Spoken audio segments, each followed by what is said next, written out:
Everyone, मैं समीश वाले, lecturer in mechanical engineering department NIT polytechnic Nagpur आप सबका इस कोर्स में स्वागत करता हूँ, जिसका नाम है बेसिक मैकेनिकल इंजीनियरिंग, जो कि second semester diploma in electrical students के लिए। तो इस कोर्स में अपन अपना फर्स्ट चैप्टर ऑलरेडी स्टार्ट कर चुके हैं, जिसका नाम है steam boiler and steam turbine, जो कि एमएसबीटी में 20 मार्क के लिए पूछा जाता है।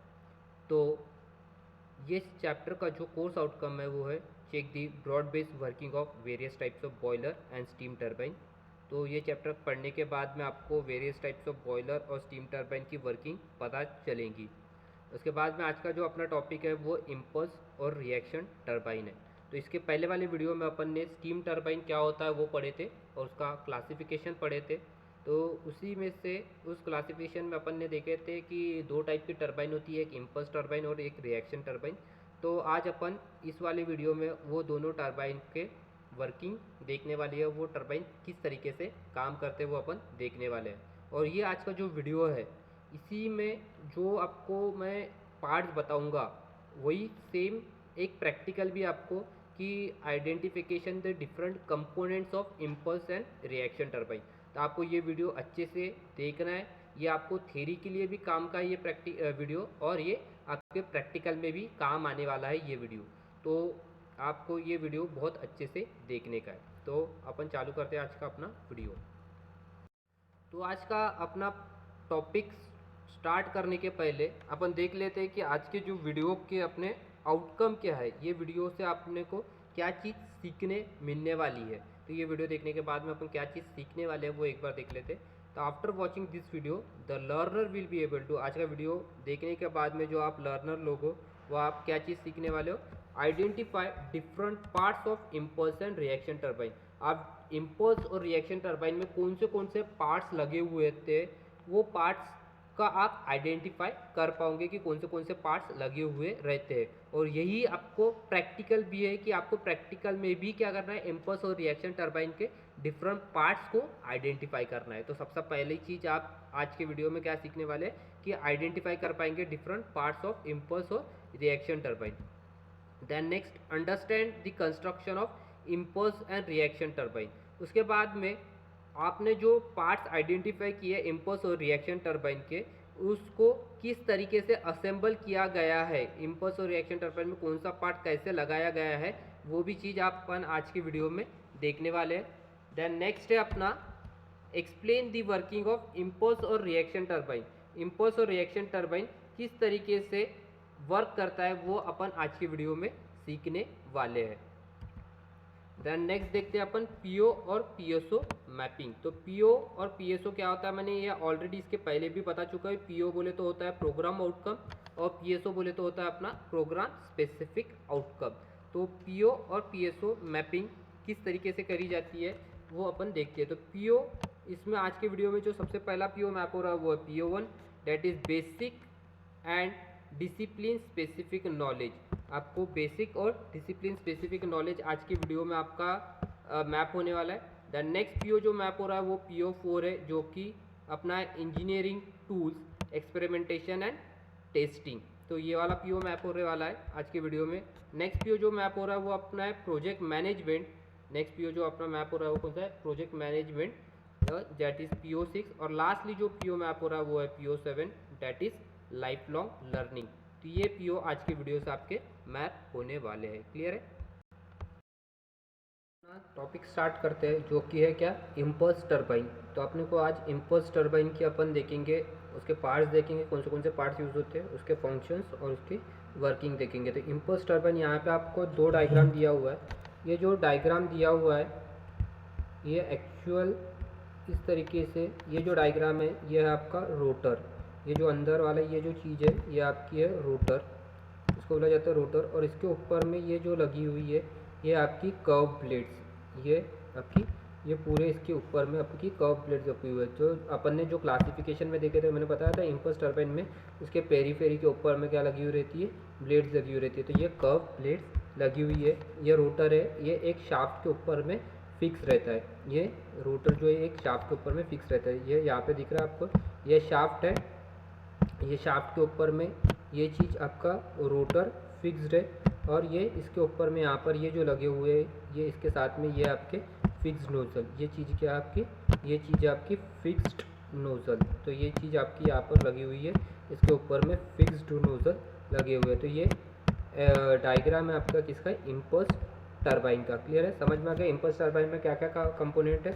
सबसे पहले तो यहाँ पर लगा हुआ है शाफ्ट, शाफ्ट के ऊपर में लगा हुआ आपका रोटर माउंटेड है, रोटर के ऊपर में लगी हुई है आपकी कर्व ब्लेड्स, रोटर के ऊपर में लगी हुई है कर्व ब्लेड्स, और उसके ऊपर में लगा हुआ है आपका एक क्या, फिक्स्ड नोज़ल। ये नोज़ल से आपकी स्टीम पास आएंगी, यहाँ से जाएंगी, ये जो दिख रहा है यहाँ से आपकी स्टीम जाएंगी, ये स्टीम आ रही है इसके ऊपर में, और ये स्ट्राइक करेंगे किसके ऊपर में, ये यहाँ पे जो कर्व ब्लेड्स लगे हुए रहेंगे, ये वाली जो ब्लेड्स है इसके ऊपर में ये स्ट्राइक करेंगे। तो इम्पल्स टरबाइन कैसे वर्क करता है अपन, तो ये एक लाइन डायग्राम दिया हुआ है इम्पल्स टरबाइन का, जैसे कि मैंने बताया उसी तरीके से यहाँ पे देखिए। ये सबसे पहले ये जो ग्रीन वाला जो दिख रहा है ये है अपना शाफ्ट, ये जो ग्रीन वाला है ये है अपना क्या, शाफ्ट है। उसके बाद में ये जो है ये अपनी है मूविंग ब्लेड्स, ये क्या है, मूविंग ब्लेड्स, ये दिख रहा है। ये जो कर्व ब्लेड है अगर इसको अपन फ्रंट व्यू देखेंगे तो इस तरीके से देखेंगे, साइड से देखेंगे तो ये इस तरीके से देखेंगे। ये अपनी मूविंग ब्लेड्स जो कि लगी हुई है अपने काय के ऊपर में, रोटर के ऊपर में। तो ये रेड कलर का जो ये लगा हुआ है, ये जिसके ऊपर में लगी हुई है ये अपनी है रोटर। क्लियर है। तो कौन सा पार्ट है, सबसे पहला पार्ट है अपना शाफ्ट, सबसे पहला पार्ट है अपना कौन सा, शाफ्ट। शाफ्ट के ऊपर में लगी हुई है क्या, रोटर, शाफ्ट के ऊपर में लगा हुआ है अपना रोटर, और रोटर के ऊपर में लगी हुई है अपनी क्या, मूविंग ब्लेड्स, रोटर के ऊपर में क्या लगा हुआ है अपना, मूविंग ब्लेड्स। क्लियर है।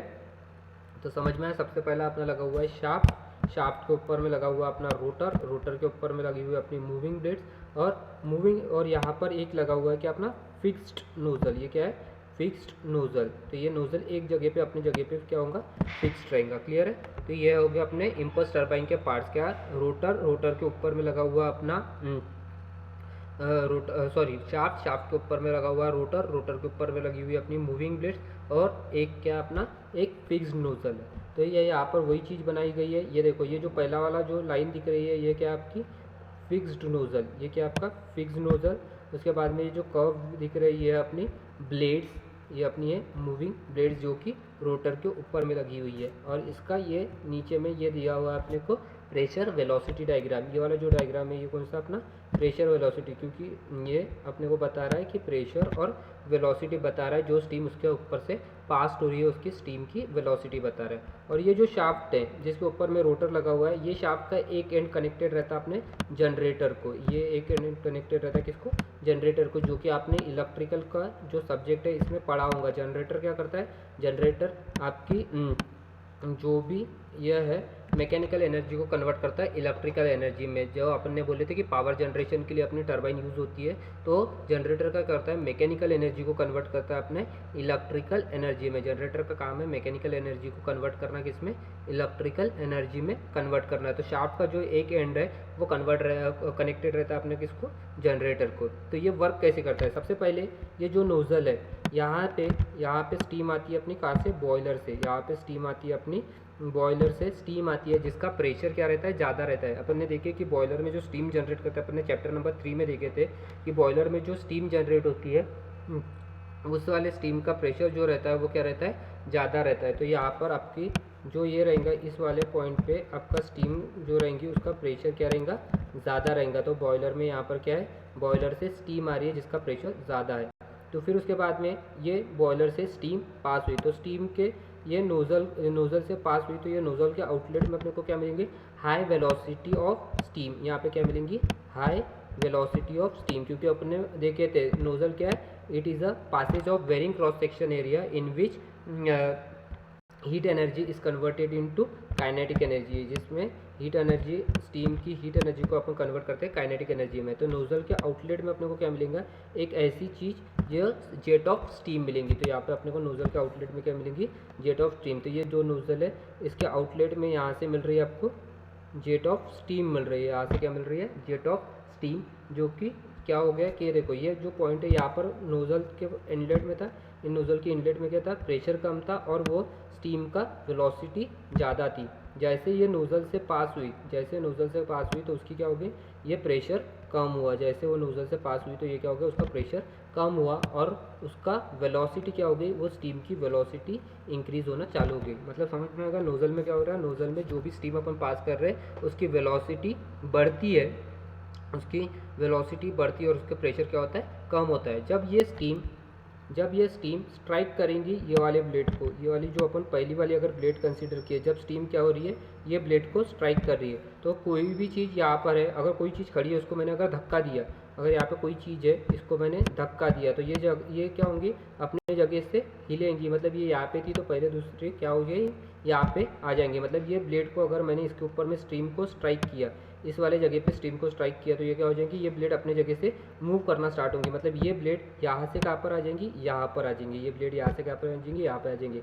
उसी तरीके से ये जो ब्लेड है ये यहाँ से यहाँ पे आ जाएंगी। ये ब्लेड अगर यहाँ से इधर गई तो जाहिर सी बात है ये ब्लेड यहाँ से क्या होगी, यहाँ पर आ गई। फिर मैंने इस वाले ब्लेड के ऊपर में स्ट्राइक किया तो ये वाली ब्लेड क्या हो जाएंगी, यहाँ पर आ जाएंगी।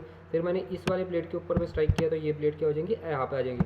मतलब जो ब्लेड्स है वो क्या हो रही है, अपनी जगह चेंज कर रही है। जो भी ब्लेड्स रोटर के ऊपर में जो लगाए है अपन ने, वो पूरी की पूरी ब्लेड्स क्या कर रही है, अपनी जगह को चेंज कर रही है। जितनी भी ब्लेड्स अपन हर जगह पे लगा रहे हैं, जहाँ पे अपन ब्लेड्स लगा रहे हैं, वो ब्लेड्स के ऊपर में जब अपन स्टीम को स्ट्राइक कर रहे हैं तो ब्लेड्स क्या कर रही है, अपनी जगह चेंज कर रही है। जैसे ये ब्लेड अपनी जगह से हिलेंगी तो ये ब्लेड्स किसके ऊपर में लगी हुई है, अपने रोटर के ऊपर में। जैसे ये ब्लेड्स अपनी जगह से मूवमेंट करना स्टार्ट होगी, जैसी ब्लेड अपनी जगह से मूवमेंट करना स्टार्ट होगी, वैसे ही ये जो अपनी है, वैसा ये अपना रोटर जो है वो क्या होगा, अपने जगह से मूवमेंट करना ब्लेड अपनी जगह से मूव करेंगे तो रोटर भी क्या होगा, उसके साथ में रोटेट होगा। और रोटर रोटेट होगा तो वो किसके ऊपर में लगा हुआ है, अपने शाफ्ट के ऊपर में। अगर रोटर रोटेट होगा तो वो किसके ऊपर में लगा हुआ है, अपने शाफ्ट के ऊपर में। समझ में आएगा। स्टीम नोजल से निकली, स्टीम अपन ने स्ट्राइक किए किसके ऊपर में, ब्लेड्स के ऊपर में। तो ब्लेड्स ने क्या किया, अपनी जगह चेंज की। ब्लेड्स ने अपनी जगह चेंज की तो ब्लेड्स क्या के ऊपर में लगी हुई है, रोटर के ऊपर में। तो रोटर भी अपनी जगह से क्या कर रहा, मूवमेंट करना स्टार्ट किया। रोटर भी अपनी जगह से क्या कर रहा, मूवमेंट करना स्टार्ट कर रहा है। क्लियर है। जब रोटर मूवमेंट करना स्टार्ट करेगा तो रोटर का के ऊपर में लगा हुआ है, अपने शाफ्ट के ऊपर में। रोटर का के ऊपर में लगा हुआ है, अपने शाफ्ट के ऊपर में। तो रोटर लगा हुआ है अपने शाफ्ट के ऊपर में। जैसा रोटर रोटेट होगा तो अपना शाफ्ट भी क्या होगा, रोटेट होगा। जैसा रोटर रोटेट होगा तो अपना शाफ्ट भी क्या होगा, रोटेट होगा। और शाफ्ट रोटेट होगा तो शाफ्ट का एक एंड किसको कनेक्टेड है, अपने शाफ्ट का एक एंड कनेक्टेड है अपने जनरेटर को। जैसा रोटर रोटेट होगा वैसे ही अपना शाफ्ट भी रोटेट होगा। और शाफ्ट का एक एंड का कनेक्टेड है, शाफ्ट का एक एंड कनेक्टेड है अपने रोटर, शाफ्ट का एक एंड कनेक्टेड है अपने जनरेटर को। तो जनरेटर क्या करेंगे, इलेक्ट्रिसिटी प्रोड्यूस करेंगे। तो इसमें देखो कैसा हो रहा है, सबसे पहले अपन क्या कर रहे हैं, जो भी प्रेशर एनर्जी थी, जो भी ज़्यादा का प्रेशर, जो भी हीट था, जो स्टीम में हीट थी, वो हीट को अपन कन्वर्ट कर दिए काई में, काइनेटिक एनर्जी में। नोजल में अपन क्या कर दिए, हीट जो स्टीम आ रही है वो स्टीम की हीट को अपन ने कन्वर्ट कर दिए काई में, काइनेटिक एनर्जी में। स्टीम की हीट को कन्वर्ट कर दिए काई में, काइनेटिक एनर्जी में। वो high pressure high velocity steam जो काइनेटिक एनर्जी है वो कन्वर्ट हो के काई में, मैकेनिकल एनर्जी में। जब ये शाफ्ट रोटेट हुआ तो अपनी काइनेटिक एनर्जी कन्वर्ट होगी काई में, मैकेनिकल एनर्जी में। और जब वो शाफ्ट रोटेट होने के कारण से जनरेटर में इलेक्ट्रिसिटी प्रोड्यूस हुई तो क्या हुआ, मैकेनिकल एनर्जी कन्वर्ट होगी अपनी काई में, इलेक्ट्रिकल एनर्जी में। मैकेनिकल एनर्जी काई में कन्वर्ट होगी अपने इलेक्ट्रिकल एनर्जी में। क्लियर है, समझ में आ गया। तो यहाँ पर अपनी ये क्या था, नोजल कौन सा था अपना, फिक्स्ड। नोजल कौन सा था, फिक्स्ड। और ये जो ब्लेड्स थी ये कौन सी थी, अपनी मूविंग ब्लेड्स। इसमें क्लियर है, ये याद रखने का। तो इम्पल्स टर्बाइन में क्या रहता है, अपना फिक्स्ड। नोजल क्या रहता है, फिक्स्ड रहता है। तो ये नोजल जो था अपना फिक्स नोजल था, और ब्लेड्स कौन सी थी, मूविंग ब्लेड। तो जब नोजल से अपनी स्टीम पास हुई तो उसका प्रेशर क्या हो गया, कम हुआ, और वेलोसिटी क्या होगी, बढ़ गई। ये यहाँ तक के नोजल की कंडीशन आ गई। प्रेशर क्या हो गया, कम हो गया, और वेलोसिटी क्या बढ़ गई। जब अपनी स्टीम मूविंग ब्लेड से पास हुई, जब अपनी स्टीम कहाँ से पास हुई, मूविंग ब्लेड से। जब अपनी स्टीम मूविंग ब्लेड से पास हुई तो ये देखो, मूविंग ब्लेड से पास हुई तो ये जो ये स्ट्रेट लाइन दिख रही है, मूविंग ब्लेड से स्टीम पास हो गई तो यहाँ पे क्या आ गई, अपनी स्ट्रेट लाइन। मूविंग ब्लेड से जब स्टीम पास होगी तो ये, तो उसका प्रेशर क्या हो गया, कांस्टेंट। मूविंग ब्लेड्स में क्या रहेगा, हरदम स्टीम का प्रेशर रहता है कांस्टेंट, और उसकी वेलोसिटी क्या होती है, कम होती है। उसकी वेलोसिटी क्या होती है, कम होती है। समझ में आया। तो ये याद रखने का। फिक्स्ड नोजल में क्या होता है, नोजल में हरदम जो भी स्टीम रहेंगी उसका प्रेशर कम होगा, वेलोसिटी बढ़ेंगी। और जो मूविंग ब्लेड रहेगा उसमें क्या होगा, उसका वेलोसिटी कम होगी, और जो प्रेशर रहेगा वो क्या हो जाएगा, कांस्टेंट हो जाएगा। उसका प्रेशर क्या हो जाएगा, कांस्टेंट होगा, और उसकी वेलोसिटी क्या हो जाएंगी, बढ़ जाएंगी। क्लियर है। तो इस तरीके से अपनी काम करती है कौन सी टरबाइन, इम्पल्स टरबाइन। यहाँ पे फिर से वही दिया हुआ है। ये 1 नंबर का क्या था अपना नोजल, 2 नंबर पे अपना है मूविंग ब्लेड्स, 3 नंबर ये स्टीम बाहर निकल रही है, 4 और ये स्टीम कहाँ पे स्ट्राइक कर रही है वो उसका क्रॉस सेक्शन एरिया दिखा रहा है। तो सबसे पहला वही बताया, the steam first enters the impulse turbine through a fixed nozzle, वही बताया मैंने। सबसे पहली स्टीम इम्पल्स टर्बाइन में कहाँ से जाती है, थ्रू फिक्स्ड नोजल। जो अपना नोजल जो है, जो फिक्स्ड नोजल है वहाँ से क्या होती है अपनी स्टीम जाती है काय में, टर्बाइन के अंदर में, इम्पल्स टर्बाइन के अंदर में। And second point, the steam strike the blades that are free to rotate, ये स्टीम क्या हो रही है, स्ट्राइक कर रही है किसको, ब्लेड्स को। ये जो ब्लेड्स है मूविंग ब्लेड्स, इसको स्ट्राइक कर रही है, जो है फ्री है, मूविंग है मतलब वो क्या है, free to rotate with a strong enough force to move the blade, with a strong enough force, बहुत इतना फोर्स रहता है वो स्टीम का कि वो ब्लेड्स को क्या कर सके, अपनी जगह से मूव करा सके। समझ में आया कि सबसे पहले स्टीम गई कहाँ पर, नोजल में, फिक्स नोजल में, फिर वो स्टीम स्ट्राइक कर रही है किसको, ब्लेड्स को, जो कि फ्री है रोटेट करने के लिए, और वो स्टीम इतना ज़्यादा फोर्स डेवलप करती है कि वो ब्लेड्स को क्या कर सके, मूव कर सके। क्लियर है। देन नेक्स्ट है, the steam exit the blades towards the condensing system of the steam turbine generator system. ये यहाँ पे क्या हो रहा है, जो स्टीम है ये इसको स्ट्राइक करने के बाद में ये बाहर निकल जा रही है एग्जिस्टिंग सिस्टम के लिए, जहाँ से वो स्टीम बाहर निकल जाएंगी वहाँ पे ये थर्ड पॉइंट रिप्रेजेंट कर रहा है कि स्टीम क्या होगी, बाहर निकल गई। तो steam exit the blades towards the condensing system of the steam turbine, condensing system of the steam turbine को क्या कर रही है, एग्जिट हो रही है कौन सी, अपनी ब्लेड्स। क्लियर है। और फोर्थ पॉइंट क्या बता रहा है, the direction of the blades due to the force of steam, ये बता रहा है फोर्थ पॉइंट की डायरेक्शन ऑफ ब्लेड। यहाँ पे स्टीम जब स्ट्राइक होंगी तो ये वाली ब्लेड यहाँ पे जब है तो ये यहाँ पर चल जाएंगी, ये यहाँ की ब्लेड यहाँ पे चल जाएंगी, यहाँ की ब्लेड यहाँ पे चल जाएंगी। क्लियर है। तो ये पूरे सर्कुलर पोर्शन की ऐसी मूवमेंट करती रहेंगी। तो direction of the blades due to force, ये अपने को बता रहा है कौन सा, पॉइंट नंबर 4। इस तरीके से अपना वर्क करता है क्या, इम्पल्स टर्बाइन। क्लियर है, समझ में आया सबको। नेक्स्ट टाइप की जो अपने को टरबाइन पढ़नी है वो है अपनी रिएक्शन टरबाइन। इसमें पहले जो अपन ने टरबाइन पढ़े वो कौन सी थी, अपनी इम्पल्स टरबाइन। नेक्स्ट जो टरबाइन है वो अपनी है रिएक्शन टरबाइन। तो रिएक्शन टरबाइन के सबसे पहले पार्ट देख लेते हैं। सबसे पहले ये है कि जो सर्कुलर है ये आपका है रोटर, वो रोटर, ये शाफ्ट है। सबसे पहले तो ये जो ग्रीन वाला दिख रहा है ये आपका शाफ्ट, शाफ्ट के ऊपर में रोटर लगा हुआ है। जैसे इम्पल्स टरबाइन में था उसी तरीके से एक शाफ्ट है, शाफ्ट के ऊपर में आपका रोटर लगा हुआ है। वहाँ पर भी शाफ्ट के ऊपर में क्या था, आपका रोटर लगा हुआ था। उसके बाद में वो रोटर के ऊपर में अपनी क्या लगी हुई थी, मूविंग ब्लेड लगी हुई थी। यहाँ पर रोटर के ऊपर में मूविंग ब्लेड नहीं है, यहाँ पे रोटर के ऊपर में लगा हुआ है आपका नोजल।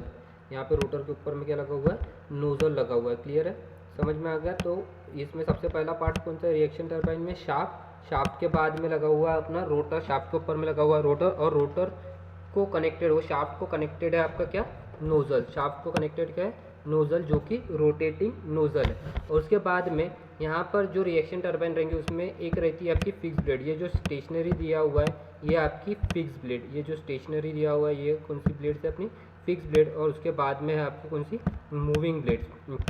उसके बाद में आपकी मूविंग ब्लेड, यहाँ पे है अपनी फिक्स ब्लेड। क्लियर है। तो सबसे पहले यहाँ पे, और ये जो शाफ्ट का एक एंड है वो कनेक्टेड है आपको कह के, वो शाफ्ट का एक एंड है कनेक्टेड अपना जनरेटर को, जो कि इलेक्ट्रिसिटी प्रोड्यूस करेंगी। तो अभी क्या होगा, जैसा बॉयलर से जब स्टीम आएंगी, जैसा बॉयलर से क्या होंगी, स्टीम आएंगी, तो स्टीम आने के कारण से स्टीम क्या होंगी, ये नोजल के दो आउटलेट है, एक इधर साइड से निकलेंगी स्टीम और दूसरी इधर साइड से निकलेंगी। क्लियर है।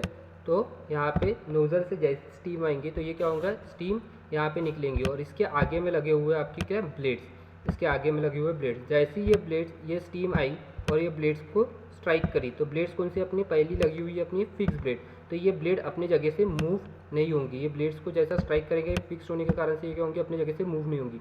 मूव नहीं होंगी तो ये जो ब्लेड्स है ये बैक प्रेशर जनरेट करेंगी। मूव नहीं होने के कारण से ये स्टीम क्या करेंगी, आपका बैक प्रेशर जनरेट करेंगे, और बैक प्रेशर जनरेट करने के कारण से ये जो नोजल है ये इस डायरेक्शन में, उल्टी डायरेक्शन में मूव करना स्टार्ट होगा। उसी तरीके से यहाँ पर भी अपनी क्या लगी रहेंगी, ब्लेड लगी रहेंगी फिक्स ब्लेड। तो ये भी स्टीम क्या करेंगी, यहाँ पे स्ट्राइक होने के बाद में ये आगे नहीं मूव करेंगी और या बैक प्रेशर जनरेट करेंगी, तो ये नोजल होंगे यहाँ साइड मूव। तो इस तरीके से अपना नोज़ल क्या हो रहा है, मूव होना स्टार्ट कर रहा है। ये रोटेट होगा नोज़ल, ये इधर आएगा और ये वाला नोज़ल इधर जाएगा। तो ये लगा हुआ है किसके ऊपर में, शाफ्ट के ऊपर में। तो नोज़ल रोटेट होने के कारण से क्या होगा, अपना जो शाफ्ट है वो भी क्या होगा, रोटेट होगा। नोज़ल रोटेट होने के कारण से क्या होगा, अपना जो शाफ्ट रहेगा वो शाफ्ट भी क्या होगा, रोटेट होना स्टार्ट करेगा। और शाफ्ट रोटेट होगा तो ये क्या होगा, शाफ्ट कनेक्टेड है अपना जनरेटर को, तो जनरेटर प्रोड्यूस करेगा अपना क्या, इलेक्ट्रिसिटी। क्लियर है। तो इसमें देखो होता क्या है, यहाँ पे देखो सबसे पहले तो यहाँ पे स्टीम आएंगी, स्टीम आई, स्टीम गई कहाँ पर, अपने स्टीम गई अपने इसमें। तो इसमें फिक्स ब्लेड में क्या हो रहा है, फिक्स ब्लेड में जैसी स्टीम गई वैसे ही यहाँ पे क्या हो रहा है, प्रेशर कम हो रहा है। यहाँ तक कि देखो स्टीम फिक्स ब्लेड में क्या हो रहा है, जैसी फिक्स ब्लेड ये स्टेशर जहाँ पे लगा है, जहाँ पे फिक्स ब्लेड में ये स्टीम जाएंगे तो यहाँ पे क्या हो रहा है, अपना जो ब्लेड जो प्रेशर है स्टीम का, वो प्रेशर क्या होगा, कम होगा। ये फिक्स ब्लेड में अपना जैसी जैसी स्टीम जाएंगी वो प्रेशर क्या होगा, कम होगा। और फिक्स ब्लेड में, फिक्स ब्लेड एक्ट करते हैं अपना स्टेशनरी नोजल, इसमें फिक्स ब्लेड एक्ट करती है स्टेशनरी नोजल। तो यहाँ पे क्या होंगी, उसकी वेलोसिटी बढ़ेंगी। फिक्स ब्लेड में यहाँ पे क्या हो जाएगा, आपकी वेलोसिटी इंक्रीज होंगी और यहाँ पे उसका प्रेशर क्या होगा, डिक्रीज होगा। तो ये फिक्स ब्लेड में क्या हो रहा है, इसका प्रेशर डिक्रीज हो रहा है, प्रेशर क्या हो रहा है, डिक्रीज हो रहा है और उसकी वेलोसिटी बढ़ रही है। क्लियर है। तो जैसी स्टीम नोजल से निकली, रोटेटिंग नोजल से, तो वो स्ट्राइक कर रही है किसके ऊपर में, फिक्स ब्लेड के ऊपर में। और जैसी फिक्स ब्लेड के ऊपर में नोजल फिक्स ब्लेड के ऊपर में स्टीम स्ट्राइक होगी तो फिक्स ब्लेड में क्या होगा, उसका प्रेशर, वो स्टीम का प्रेशर क्या होगा, कम होगा। उस स्टीम का प्रेशर कम होगा और उस स्टीम की वेलोसिटी क्या हो जाएगी, इंक्रीज हो जाएगी। जैसे ही वो स्ट्राइक करेगा किसको, फिक्स ब्लेड को, तो वैसे वो स्टीम का प्रेशर कम होगा और उसकी वेलोसिटी बढ़ जाएगी। फिर वो स्टीम जा रही है अपने कहाँ पर, मूविंग ब्लेड्स के ऊपर में। वो स्टीम जा रही है अपने कहाँ पे, मूविंग ब्लेड्स के ऊपर में। मूविंग ब्लेड्स के ऊपर में क्या होगा, फिर से वो स्टीम का प्रेशर कम होगा। फिर से जैसे मूविंग ब्लेड्स में गई तो वो स्टीम का क्या हो जाएगा, प्रेशर कम हो रहा है। वैसे जैसी मूविंग ब्लेड्स में गई वो स्टीम का प्रेशर कम हो रहा है और प्रेशर के साथ में क्या हो रहा है, उसका वेलोसिटी भी कम हो रही है। उस स्टीम की वेलोसिटी भी क्या होंगी, कम होंगी। तो इस तरीके से अपनी काम करती है कौन सी टरबाइन, रिएक्शन टरबाइन। तो समझ में आ गया रिएक्शन टरबाइन में पार्ट कौन से रहते हैं। सबसे पहला रहता है शाफ्ट, शाफ्ट के ऊपर में रहता है आपका रोटर, रोटर के ऊपर में लगा हुआ है रोटेटिंग नोजल। फिर उसके बाद में उसके सीरीज में क्या लगा हुआ है, एक फिक्स ब्लेड लगी हुई है, फिक्स ब्लेड के बाद में लगी हुई है मूविंग ब्लेड्स में। तो जैसे स्टीम आएगी वो नोजल में जाएंगी, नोजल में आने के बाद में वो नोजल क्या होगा, रोटेट होगा और रोटेटिंग नोजल से अपनी स्टीम जो निकलेंगी वो स्ट्राइक कर रही है सबसे पहले किसको, फिक्स ब्लेड को। जैसे फिक्स ब्लेड को स्ट्राइक करेंगी तो क्या होगा, वो फिक्स ब्लेड में उस स्टीम का प्रेशर कम होगा और वेलोसिटी क्या हो जाएंगी, उसकी बढ़ेगी। फिर वो स्टीम जा रही है कहाँ पर, मूविंग ब्लेड्स में। जैसे वो मूविंग ब्लेड्स में गई तो उसका क्या हो जाएगा, उसका प्रेशर फिर से कम हो जाएगा और उसकी वेलोसिटी भी क्या हो जाएंगी, कम हो जाएंगी। और नोजल रोटेट होने के कारण से नोजल लगा हुआ है किसके ऊपर में, अपने शाफ्ट के ऊपर में। नोजल का के ऊपर में लगा हुआ है, शाफ्ट के ऊपर में। तो शाफ्ट भी क्या होगा, अपना रोटेट होगा। शाफ्ट का एक एंड कनेक्टेड है किसको, अपने शाफ्ट का एक एंड कनेक्टेड है अपने जनरेटर को। तो जैसा शाफ्ट रोटेट होगा तो जनरेटर क्या करेगा, वो शाफ्ट रोटेट होने के कारण से इलेक्ट्रिसिटी प्रोड्यूस होगा। तो इस तरीके से अपनी रिएक्शन टरबाइन काम करती है। क्लियर है। तो देखते हैं वर्किंग अपन ने जो पढ़े वही चीज़ अप्लाई की है। सबसे पहले क्या है, reaction turbine has a row of fix blade. सबसे पहले बताया मैंने कि रो ऑफ फिक्स ब्लेड रहेंगी रिएक्शन टरबाइन में, alternating with row of moving blade. और उसके बाद में लगा हुआ रहेगा क्या, मूविंग ब्लेड। सबसे पहले लगी हुई रहेंगी फिक्स ब्लेड, रिएक्शन टरबाइन में सबसे पहले क्या लगा हुआ रहेगा, फिक्स ब्लेड, और उसके बाद में लगा हुआ रहेगा मूविंग ब्लेड। वही चीज़ अपन ने देखे। फिर उसके बाद में the steam first expand in fix blade. Steam क्या होंगी, सबसे पहले एक्सपांड होंगी। एक्सपांड होना है मतलब उसका प्रेशर क्या होगा, कम हो रहा है। The steam first expand in steam blade where it gain some velocity as it drop its pressure. उसमें क्या हो रहा है, वही बताया मैंने, फिक्स ब्लेड में वो स्टीम एक्सपांड होंगी और एक्सपांड होने के कारण से क्या होगा, उसकी वेलोसिटी बढ़ेंगी। उस फिक्स ब्लेड में उसकी क्या हो रही है, वेलोसिटी बढ़ रही है और उसका ड्रॉप इन प्रेशर, और प्रेशर में क्या हो रहा है, ड्रॉप हो रहा है। क्लियर है। देन एंटर्स दी मूविंग ब्लेड। वो फिक्स ब्लेड से निकलने के बाद में स्टीम कहाँ जा रही है, मूविंग ब्लेड्स में। Where is direction of flow is change. उसमें डायरेक्शन ऑफ फ्लो क्या हो जाता है, उसका चेंज होता है। Thus producing an impulse force on the moving blade. उसके कारण से क्या होता है, इम्पल्सिव फोर्स डेवलप होता है किसके ऊपर में, मूविंग ब्लेड्स के ऊपर में। जब स्टीम फिक्स ब्लेड से जाती है मूविंग ब्लेड्स में तो उसका डायरेक्शन चेंज होता है और डायरेक्शन चेंज होने के कारण से क्या होता है, इम्पल्सिव फोर्स जनरेट हो रहता है और वो एक्ट करता है किसके ऊपर में, मूविंग ब्लेड्स के ऊपर में। In addition however the steam passing through the moving blades, जब स्टीम मूविंग ब्लेड्स के ऊपर से पास हो रहा है, अगेन स्टीम एक्सपांड, इसके स्टीम क्या होती है, एक्सपांड होती है। जब मूविंग ब्लेड्स के ऊपर से फिर से स्टीम पास हो रही है तब स्टीम क्या हो रही है, अपनी एक्सपांड हो रही है। In addition however the steam passing through the moving blade, जब मूविंग ब्लेड्स के ऊपर में से अपनी स्टीम पास होती है तब क्या होता है, फिर से अपनी स्टीम क्या होती है, एक्सपांड होती है and further drop in pressure giving a reaction force to the blade, और फिर से क्या होता है, उसका प्रेशर ड्रॉप होता है और उसके कारण से क्या होता है, रिएक्शन फोर्स डेवलप होता है काय के ऊपर में, ब्लेड्स के ऊपर में। समझ में आया? फिक्स ब्लेड, जब मूविंग ब्लेड से स्टीम पास हो रही है तो तब क्या हो रहा है, उसका प्रेशर फिर से ड्रॉप होता है और उसका प्रेशर ड्रॉप होने के कारण से रिएक्शन फोर्स डेवलप होता है। उसका प्रेशर ड्रॉप होने के कारण से क्या होता है, रिएक्शन फोर्स ड्रॉप होता है, जो कि एक्ट होता है किसके ऊपर में, ब्लेड्स के ऊपर में। क्लियर है? दिस सीक्वेंस इज रिपीटेड, ये जो सीक्वेंस है रिपीट हो रहा है as the steam passes through additional row of fixed and moving blades. ये अपन ने एक ही ब्लेड का देखे, अभी अपन ने क्या देखे थे, एक ही सेट ऑफ फिक्स ब्लेड लगा था और एक ही सेट ऑफ मूविंग ब्लेड्स लगा था। इसके बाद में फिर से मूविंग ब्लेड्स के बाद में क्या लगा रहेगा, अपना फिक्स ब्लेड लगा रहेगा, फिर से मूविंग ब्लेड्स लगा रहेगा। तो ये सीक्वेंस जो है ये चलता ही रहेगा जब तक कि अपना बॉयलर प्रेशर से कंडेंसर प्रेशर तक के अपन आ नहीं जाते, तब तक के ये सीक्वेंस क्या रहेगा, चलते रहेगा। क्लियर है? तो this sequence is repeated as the steam passes to additional row of fix and moving blade. जब तक कि अपन फिक्स और मूविंग ब्लेड चलते रहेंगे तब तक कि ये जो प्रोसेस है ये क्या होगा, चलते ही रहेगा। तो इस तरीके से वर्क करता है कौन सा अपना टरबाइन, रिएक्शन टरबाइन। क्लियर है?